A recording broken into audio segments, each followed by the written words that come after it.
Eelmisel 2023. aastal jättis märga hauda oma elu 38 inimest, kellest 8 uppus kodulähedasse veekokku kas kukkumise või libastumise tagajärjel.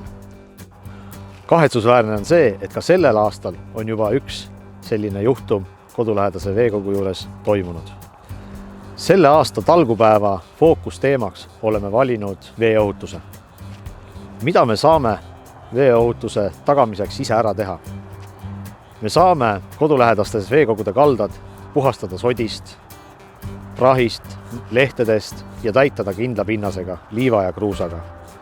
Me saame vaadata üle purded, sillad, et nad ei oleks libedad, pehkind, mädand. Saame teha sinna käsipuud.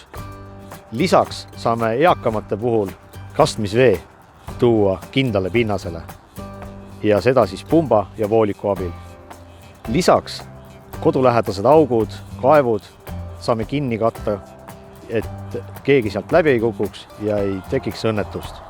Kutsume kõiki, teeme ära talgupäeval veeohutust lahendama.